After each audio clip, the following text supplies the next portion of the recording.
الرحمن الرحیم الصلاۃ والسلام علیک یا رسول اللہ الصلاۃ والسلام علیک یا حبیب اللہ الصلاۃ والسلام علیک یا نبی اللہ وعلی آلک واصحابک یا نور اللہ صلی اللہ تعالی علیہ وسلم۔ علم معانی میں ہم نے اب تک 4 باب پڑھ لیے۔ الباب الاول فی الخبر والانشاء، دوسرا باب ذکر و حذف کے بیان میں، تیسرا تقدیم و تاخیر، اور چوتھا تعریف و تنکیر۔ اب 5واں بیان فرماتے ہیں الباب الخامس فی الاطلاق والتقیید، 5واں باب مطلق اور مقید کے بیان میں۔ مطلق آپ کہتے ہیں کہ کسی بھی کلام میں کوئی قید نہ لگائی جائے، بالکل تمام مسند اور مسند الیہ کے ایک ذکر پر صرف اکتفا کیا جائے تو وہاں پر کلام کیا ہوگا؟ مطلق ہوگا۔ اور اگر مسند اور مسند الیہ کے ساتھ کوئی چیز ذکر کر دی جائے جس کا تعلق دونوں سے ہو یا کسی ایک سے ہو تو وہاں پر کلام کیا ہو جائے گا؟ مقید ہو جائے گا۔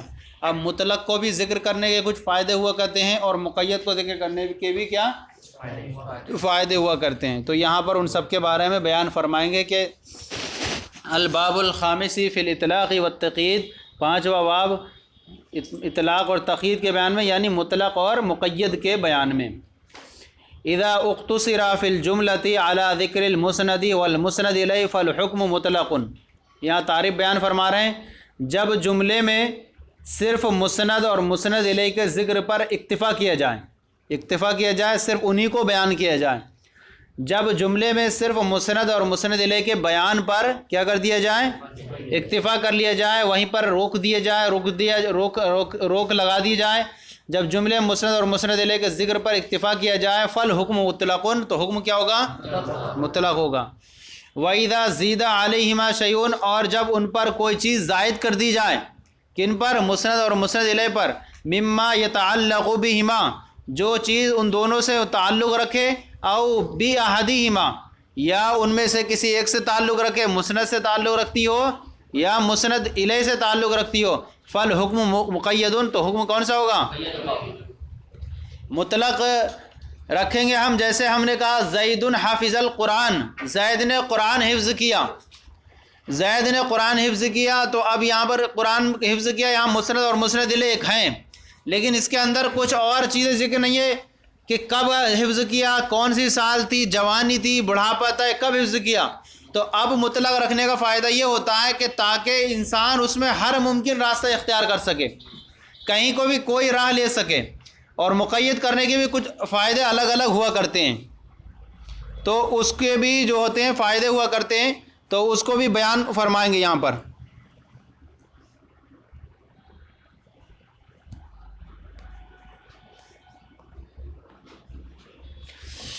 تو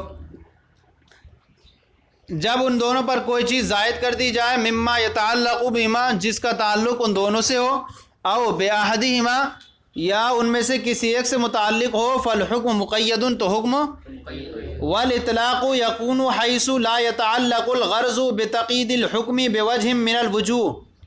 اب اور مزید وضاحت فرما رہے ہیں کہ اطلاق کب ہوتا ہے؟ اطلاق مطلق یکون اس وقت ہوتا ہے جب کہ لا یتعلق الغرض بتقید الحکم، کہ جب کہ غرض اور مقصد حکم کو کسی بھی طریقے سے مقید کرنے سے متعلق نہ ہو۔ حکم کو جب کہ غرض کیا ہو؟ حکم کو مقید کرنے سے، لا یتعلق الغرض بتقید الحکم بوجہ من الوجوہ، جب کہ غرض متعلق نہ ہو اس بات سے کہ حکم کو کسی بھی طریقے سے مقید کیا جائے۔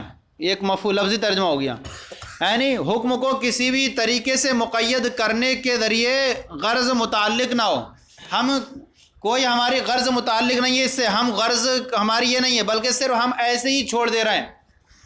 جیسے ہم نے کہا زید حفظ القرآن، زید نے قرآن حفظ کیا، اب ہم اسے کوئی مقید نہیں کر رہے ہیں، یوم الجمعہ یا فی سنہ یا کوئی مقید نہیں کر رہے ہیں، تو یہاں پر ایسی کیا ہوگا؟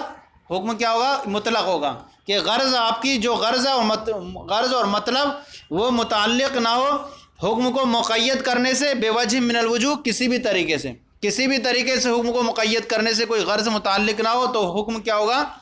مطلق ہوگا۔ کیوں کرتے ہیں پھر؟ لیذهب السامع فی کل مذہب ممکن، تاکہ اس سامع اس میں ہر ممکن راستہ اختیار کر سکے، تاکہ سامع اس میں، ارے ہم نے مقید کر دیا تو اب کیا ہوگا، وہیں پر رہے گا. ہم نے کہہ دیا زید حفظ القرآن فی الشباب، زید نے قرآن حفظ کیا جوانی میں، اب یہیں پر رہے گا، جوانی میں حفظ کیا. لیکن ہم نے کہہ دیا زید حفظ القرآن، قرآن نے حفظ کیا، اب یہ جوانی میں کیا، بڑھاپے میں کیا، بچپن میں کیا، 2 سال میں کیا، 3 سال میں کیا، کتنی صورتیں نکال سکتے ہیں. مقید کر دیا تو ایک خاص ہو جائے گی. تو اس لیے کہتے ہیں مطلق رکھنے کا فائدہ یہ ہوتا ہے تاکہ سامع اس میں کیا سکے، ہر ممکن راستہ اختیار، ہاں، تاکہ سالیہ سامع فی کل مذہب ممکن، تاکہ اس میں سامع ہر ممکن راستہ اختیار کر سکے. تو یہ مطلق کے فائدے ہو گئے.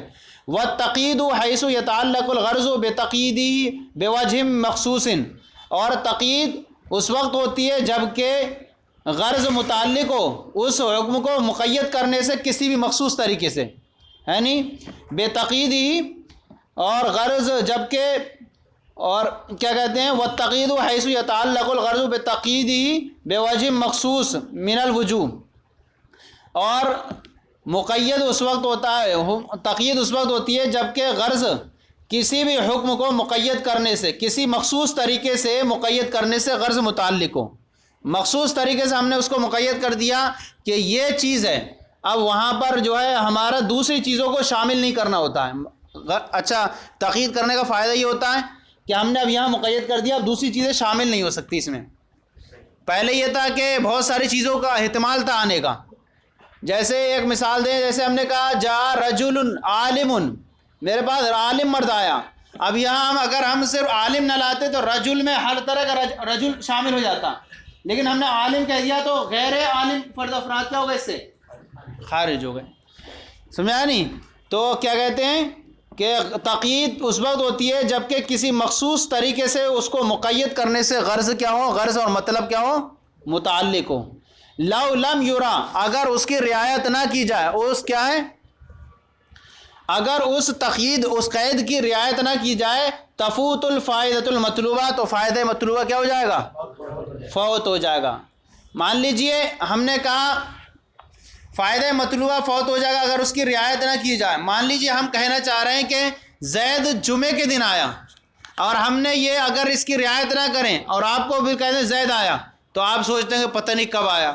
احتمال ہے بہت ساری صورتیں نکال لیں گے، پھر ممکن راستے بھی آپ چل سکتے ہیں بہت سارے، لیکن ہم نے اب اس کی رعایت کر دی. ہم نے کہا آپ کو کسی کا انتظار ہے، کب زید کب آئے گا، جمعے کے دن آئے گا. اچھا، تو زیادہ دن نہیں، ابھی جمعہ کل ہی ہے، تو پرسوں ہے. لیکن اگر ہم سوچتے ہیں زید آئے گا، اب یہ سوچنے والا سوچتا رہے گا، ہاں، تو احتمال باقی رہے گا بہت سارے. تو یہ اگر اس کی رعایت نہ کی جائے، اس قید کی، تو کیا ہو جائے گا، تو فائدہ مطلوبہ کیا ہو جائے گا، فوت ہو جائے گا. اب یہ اتنی تفصیل، اتنی اجمال ہوگی اس کے. مطلق کسے کہتے ہیں، جب جملے میں مسند اور مسند الیہ کے ذکر پر اکتفا کیا جائے تو حکم کیا ہوگا، مطلق ہوگا. اور جب ان دونوں پر کوئی چیز زائد کر دی جائے، یا ان میں سے جس کا تعلق ان دونوں سے ہو یا ان میں سے ایک سے ہو، تو کیا ہوگا، حکم. اور اطلاق کب ہوتا ہے، مطلق کب ہوتا ہے، جبکہ کسی بھی طریقے سے حکم کو مقید کرنے سے کوئی غرض اور کوئی فائدہ کیا ہو، متعلق نہ ہو، تاکہ سامنے اس میں ہر ممکن راستہ اختیار. اور تقیید کب ہوتی ہے، جبکہ کسی مخصوص طریقے سے مقید کرنے سے کوئی غرض متعلق ہو، اگر اس کی رعایت نہ کی جائے اس قید کی، تو فائدہ مطلوبہ فوت ہو جائے. اب یہ اجمال ہو گیا، یعنی وللتفصیل ھذا الاجمال. اب اس اجمال کی تفصیل میں نقول ہم کہتے ہیں ان التقید. اب تقید کب کب ہوتی ہے، کن کن چیزوں کے ذریعے ہم مقید کر سکتے ہیں. ان التقید یکون بالمفاعل ونحوها، کہ تقید کبھی مفعولوں کے ذریعے ہوتی ہے اور ان جیسی چیزوں کے ذریعے ہوتی ہے. مفاعل سے مراد مفاعل خمسہ، مفاعل خمسہ کے ذریعے ہوتی ہے، اور ان جیسی چیزیں جیسے حال، تمیز، استثناء، حال، تمیز، استثناء کے ذریعے ہوتی ہے. اور نواسخ، اور نواسخ کے ذریعے ہوتی ہے، یعنی افعال اور حروف، افعال اور حروف سے ذریعے ہوتی ہے، جو کیا کر دیتے ہیں، نص کر دیتے ہیں، اور حکم کو، مبتدا و خبر کے حکم کو کیا کر دیتے ہیں، زائل کر دیتے ہیں. مفاعل کے ذریعے ہوتی ہے، اور ان جیسی چیزوں کے ذریعے ہوتی ہے، اور نواسخ کے ذریعے ہوتی ہے، اور شرط کے ذریعے ہوتی ہے، اور نفی کے ذریعے ہوتی ہے، اور توابع اور ان کے علاوہ کے ذریعے ہوا کرتی ہے۔ اب یہاں تھوڑا سا بیان فرما رہے ہیں، امل مفاعیل، رہا مفعولوں کے ذریعے جب تقید ہو، مقید کیا جائے کسی کلام کو۔ اچھا مطلق کا بیان کیوں نہیں فرمایا انہوں نے؟ پہلے کلام مقید مطلق رہتا ہے، پھر مقید ہوگا نا، تو اب اسی مطلق چھوڑ دیں، اسی میں اضافہ کر دیں، اس کو ہٹا دیں تو وہی مطلق بن جائے گا، تو اس لیے مقید کا بیان انہوں نے شروع کر دیا۔ کیا ہو گیا؟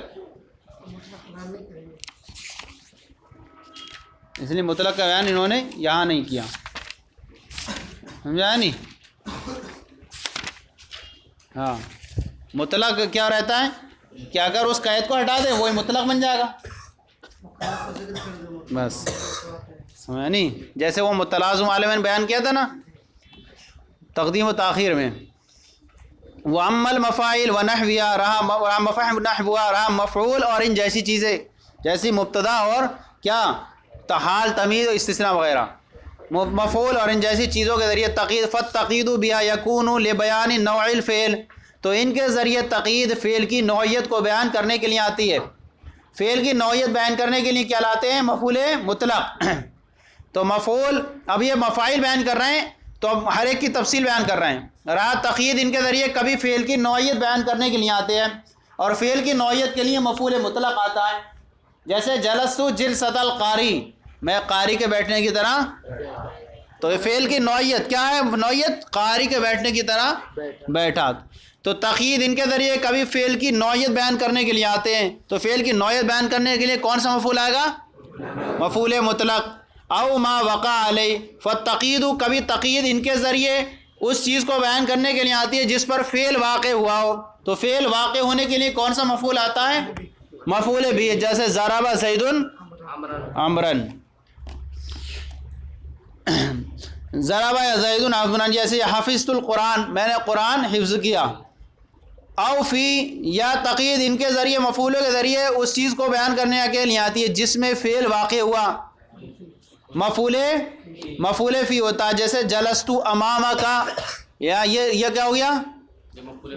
مفعول ہو گیا۔ مفعول فی میں اب دو نکال دیں، جیتو یوم الجمعہ، میں جمعے کے دن آیا، ہے نہیں؟ اور جلستو عندک، میں تیرے پاس بیٹھا، تو کیا ہو گیا؟ یہاں ہو گئے دونوں۔ تو یہاں پر کیا ہوتا ہے؟ کبھی تقید ان کے ذریعے، اب یہاں اگر ہم کہہ دیں جلستو میں بیٹھا، دیکھیے تقید نہ کریں تو کیا مطلق ہو جائے گا۔ اسی طرح ہم فعل کی نوعیت نہ بیان کریں، جلستو جلسۃ القاری ہٹا دیں تو کیسے بیٹھا؟ اب کیسے بیٹھا؟ لمبے بیٹھا، چوڑے بیٹھا، پھیل کے بیٹھا، ادھر ٹانگ کر کے بیٹھا، ہے نہیں قاری کے بیٹھنے کی طرح۔ قاری کیسے بیٹھتا؟ صحیح سے بیٹھتا، سکون سے بیٹھتا ہوگا۔ اور یا اگر ہم اس پر نہ کریں، فعل واقع ہوا حفظتو، میں نے یاد کیا، اب قرآن نہ لائیں، کیا یاد کیا؟ کتاب یاد کی، میں نے لیٹری یاد کی، یا پوئٹری یاد کی، یا میں نے لیکچر یاد کیا، تقریر یاد کی، بہت ساری چیزیں ہوتے ہیں نہیں، لیکن تقید کر دیا تو اب ایک چیز پہ مقید ہو گیا۔ اسی طرح یہ کر دیں کیا؟ جس میں فعل واقع ہو، میں تیرے پاس بیٹھا، اگر اس کو ہٹا دیں تیرے پاس، میں بیٹھا، کہاں بیٹھا؟ ہو سکتا ہے نہیں، ساری ہو سکتی ہیں۔ میں جمعے کے دن آیا، جمعے کے دن ہٹا دیں، بہت ساری احتمال ہو سکتے ہیں، تو ہر ممکن راستہ وہاں اختیار کر سکتے ہیں آپ، ہے نہیں؟ آؤ ہاں، مقصود بھی فوت ہو جائے گا اگر اس کی رعایت نہ کی جائے کسی کو۔ او لاجلی، یا کبھی کبھی تقید کرتے ہیں اس وجہ سے کہ اس کی وجہ سے، کیا ہے؟ جس کی وجہ سے کیا ہو؟ فعل واقع ہوا ہو، تو اس کے لیے کون لاتے ہیں؟ مفعول لہو لاتے ہیں، جیسے ضربت زیدا للتعذیب، میں نے زید کو مارا ادب دینے کے لیے، ادب کی خاطر، ضربت زیدا للتعذیب، تو یہاں فعل واقع ہوا کس کے لیے؟ ادب کے لیے۔ اب ایسے ہی میں نے زید کو مارا، بہت سارے احتمال ہو سکتے ہیں، کیوں مارا؟ مجھ سے جھگڑا کر رہا تھا، مجھ سے یہ لڑائی مر رہا تھا، میرے گھر پہ کسی نے سے مخابسمہ کیا تھا، یہ گالی دی تھی، نہیں، میں نے اپنے لیے نہیں مارا، ادب کے لیے مارا اسے، یہ مقید ہو گیا نا۔ او بے مقارنتی، یا فعل کے ساتھ مقارنت بیان کرنے کے لیے کیا آتا ہے؟ مفعول معه کو لاتے ہیں، یا اس کے ساتھ تقید کرتے ہیں، کبھی مفعول کے ذریعے مقید کیا جاتا ہے مقارنت یا مصاحبت کو بیان کرنے کے لیے، اور مصاحبت بیان کرنے کے لیے مفعول معه آتا ہے، مفعول، جیسے کیا کہتے ہیں؟ سرتو و طریق المدینہ، یعنی میں چلا کس کے ساتھ؟ مدینے کے راستے سے چلا، یا میں نے کہا اخذت والمتاع، یعنی ذهبت والمتاع، میں سامان کے ساتھ گیا، ذهبت والمتاع میں سامان کے، تو یہاں دیکھیے والمتاع واو آیا مقارنت کو بیان کرنے کے، واو مصاحبت کو، اور یہاں کس تعلق سے گیا؟ میں سامان کے ساتھ گیا ہوں۔ اگر سامان کو ہٹا دیں یہاں مفعول ماؤ کو تو کیا رہیں گے؟ میں گیا، بچے کے ساتھ گیا، بوڑھے کے ساتھ گیا، دنیا کی چیزیں کس کے ساتھ گیا میں، لیکن ہم نے خاص کر دیا، مقید ہو گیا۔ تو اس 5 چیزوں کے ذریعے مفعول کے ذریعے مقید کرتے ہیں تاکہ اس میں کیا ہو، اس کی رعایت نہ کی جائے تو مطلوبہ فائدہ مطلوبہ کیا ہو جائے گا، ہو گیا نہیں؟ او بیان المبہم من الحیاتی والذات، یا مبہم حیت یا مبہم ذات کو بیان کرنے کے لیے آتا ہے۔ کبھی تقید کرتے ہیں ان مفاعل کے ذریعے، اور کبھی تقید کی جاتی ہے مبہم انل، تقید کی جاتی ہے ان کے ذریعے سے حال کے ذریعے، تو حال لاتے ہیں اس کے لیے۔ کبھی تقید کی جاتی ہے تو مبہم انل، مبہم حیت کو بیان کرنے کے لیے، مبہم ذات کو بیان کرنے کے لیے، مبہم حیت بیان کرنے کے لیے کون آتا ہے؟ مفعول حال آتا ہے، اور مبہم ذات کو بیان کرنے کے لیے تمیز آتی ہے، تمیز۔ جیسے ہم نے کہا جا زید راکبا، زید آیا، ہاں تو مبہم حیت ہے، کیا ہے؟ سوار ہونے میں۔ تو یہاں پر مبہم حیت کو بیان کرنے کے لیے یہ حال آتا ہے، اور مبہم ذات کو بیان کرنے کے لیے کیا آتی ہے؟ تمیز آتی ہے۔ جیسے طبتو نفسن، میں خوش ہوا، کس کے؟ نفس کے اعتبار سے، یعنی تابا زید النفسن، زید خوش ہوا طبیعت کے اعتبار سے۔ تو مبہم ذات کی ابہام کرنے کے لیے، اسی لیے کہتے ہیں نا، اسی لیے کہتے ہیں کہ وہاں پر ابہام ہوتا ہے ان کے اندر، تاکہ وہ تمیز کیا کرتی ہے؟ پوشیدگی کو دور کرتی ہے۔ نہیں، زید خوش ہوا کس اعتبار سے؟ اب یہ خوش ہوا کائے سے ہوا؟ ذات کے اعتبار سے، کس اعتبار؟ اسی طرح زید آیا، کیسے آیا؟ تو اس نے کیا کرا؟ یا مبہم ان حیت یا مبہم ذات کو بیان کرنے کے لیے آتے ہیں، اور مبہم حیت کو بیان کرنے کے لیے حال لاتے ہیں، اور مبہم ذات کو بیان کرنے کے لیے، اور استثناء رہ گیا نجحت طالبون الا المتکاسلین، طالبین کامیاب ہوئے مگر سست نہیں ہوئے۔ دیکھیے تو یہاں کیا ہوا؟ استثناء ہوا، پہلے سب کے لیے تھا لیکن کہا نہیں سست نہیں کامیاب ہوئے، یعنی تو یہاں پر بھی کیا ہوا؟ استثناء کرنے کے لیے کیا آتا ہے؟ پہلے سب کو شامل کر دیا، پھر ان کو خارج کر دیا گا بات کو۔ تو یہ ساری چیز ہو گئی۔ او بیان عدم شمول الحکم، یہ استثناء ہو جائے گی، یا حکم کے شمولیت کو بیان نہ کرنے کے لیے آتا ہے۔ تقید کس لیے کرتے ہیں؟ حکم کے عدم شمولیت کو بیان کرنے کے لیے آتا ہے۔ دیکھیے کیا کہا؟ جا القوم، قوم آئی، ارے قوم آئی، پوری قوم آ گئی، کہنا الا زید، سمجھ زید، دیکھیے حکم کب کے اور سب کو شامل ہو رہا تھا۔ اسی طرح نجحت طالبون، طالبین کامیاب ہوئے، الا المتکاسلین، تو حکم کیا ہے؟ عدم شمولیت، سب کو شامل تھا، پہلے اس نے کیا کر دیا؟ استثناء نے۔ اسی طرح جیسے ہم کہیں جانی رجل، کیا گیا؟ میرے پاس مرد آیا، سب کو شامل ہے۔ جب آپ نے کہہ دیا تو جاہل اور عالم سب کو شامل، جب آپ نے کہا عالمن تو کیا نکل گئے؟ جاہل نکل گئے۔ تو تقید کیا ہو گئی؟ اب حکم جو شامل تھا سب کو، کس کو؟ جاہل اور عالم سب کو شامل تھا، عالم کہنے سے کیا ہو گئے؟ جاہل خارج ہو گئے، ہو گیا نہیں؟ تو تقید او بیان عدم شمول الحکم، یا حکم کی عدم شمولیت کو بیان کرنے کے لیے تقید کو، وَتَكُونُ الْقُيُودُ مَحَتَّ الْفَائِدَہ، اور یہ ساری قیدیں کیا ہوتی ہیں؟ محل فائدہ ہوا کرتی ہیں، فائدے کے مقام میں ہوا کرتی ہیں۔ دیکھیے فائدہ ہوا نا ان سے، تو یہ ساری قیدیں محل فائدہ ہوا کرتی ہیں، یعنی ان قیدوں کو اس لیے آیا جاتا ہے کہ قیدیں فائدے کے مقام پر ہوا کرتی ہیں۔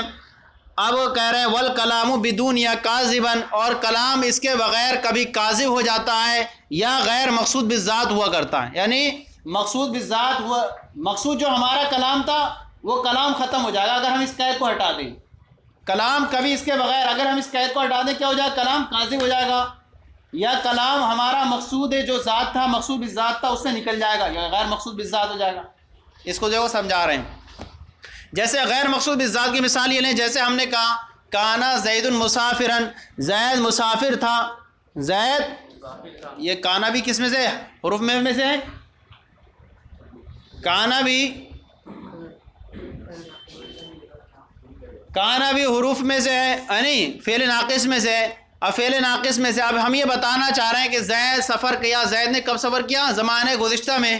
اب زمانہ گزشتہ میں خبر دے رہے ہیں اب اس کی. اب کانا کو آپ نے ہٹا دیا تو کیا ہو جائے گا؟ زید سفر کرنے والا ہے. اب کس میں چلا گیا؟ استقبال میں چلا گیا. جبکہ ہماری مقصود کیا تھی؟ زید کے خبر دینے کی بات بتانا ہے زمانہ گزشتہ میں. تو یہ قید کو ہٹا دیا، کیا ہو گیا؟ کلام مقصود بالذات سے فائدے سے خالی ہو گیا. مقصود ہمارا تھا کہ زمانہ گزشتہ میں اس کی خبر دیں، اور وہ کانا کو ہٹا دیا، وہ کیا ہو گیا؟ جبکہ ہمارا مقصود یہ تھا ہی نہیں. تو یہ ہو گیا نہیں جی. والکلام بدون یا کاذبا، کلام کبھی اس کے بغیر کاذب ہو جاتا ہے. کاذب کی مثال آ گیا یہ آ رہی ہے. اور یا غیر مقصود بالذات ہوتا ہے. غیر مقصود بالذات کی مثال میں نے پیش کر دی. کلام اس کے بغیر کاذب ہوتا ہے، جیسے وما خلقنا السماوات والارض ما بینہما لاعبین، اور ہم نے آسمان اور زمین اور جو کچھ اس کے درمیان ہے انہیں پیدا نہیں فرمایا. اب دیکھیے لاعبین نہ لگائیں. ہم نے زمین اور آسمان ان کے درمیان جو کچھ ہے ان چیزوں کو پیدا نہیں فرمایا. اللہ نے دیکھیے کلام کاذب ہو جائے گا نا اگر لاعبین کو ہٹا دے. کیا ہے؟ ہم نے زمین اور آسمان ان چیزوں کے جو ان کے درمیان ہے انہیں بیکار پیدا نہیں فرمایا. کیا ہے؟ بیکار پیدا نہیں فرمایا، یعنی کسی کام سے پیدا فرمایا. اب دیکھیے اگر ہم لاعبین کو ہٹا دیں تو یہ کلام کیا ہو جائے گا؟ کاذب ہو جائے گا. یعنی اس کا مطلب ہو جائے گا کہ اسے اللہ کے علاوہ کوئی اور ہے جس نے پیدا فرمایا ہے. کلام کاذب ہو جائے گا، جبکہ کلام کا مقصد یہ ہے کہ اللہ نے پیدا فرمایا ہے. تو ہم لاعبین کو ہٹا دیں، یہ کلام کیا بن جائے گا؟ کاذب ہو جائے گا. اور اس کی کلام کی نسبت ایسی ہو جائے گی گویا کہ اس کا کوئی پیدا کرنے والا اللہ کے علاوہ کوئی اور ہے، جبکہ اللہ ہی اس کا پیدا کرنے والا. تو اب جب ہم لاعبین لگا دیں گے تو پورا صحیح ہو جائے گا کہ ہم نے ان کو اور اس کے درمیان جو چیز ہے ان کو ہم نے کیا ہے؟ بیکار پیدا نہیں فرمایا، بلکہ کیا ہے؟ تو لاعبین کا مقصود یہ جو نفی ہے، یہ مقصود بالنفی کلام اس کے بغیر کاذب ہو جائے گا. سمجھ آ گیا نہیں؟ تو دیکھیے قیدوں کا فائدہ یہ ہوا کرتا ہے. سمجھ آ گیا نہیں؟ تو مطلق میں بیان میں ہمارے مفعول ہو گئے، اور مفعول حال ہو گیا، تمیز ہو گیا، اور کیا ہو گیا؟ مستثنیٰ بھی ہے، یا حکم کے عدم شمولیت کو نہ بیان کرنا. تو یہ ساری قاعدے فائدہ مند ہوتی ہیں، اور کلام ان کے بغیر کاذب ہو جائے گا یا غیر مقصود بالذات ہوگا. کل کو نواسخ کا بیان پھر شروع کریں گے.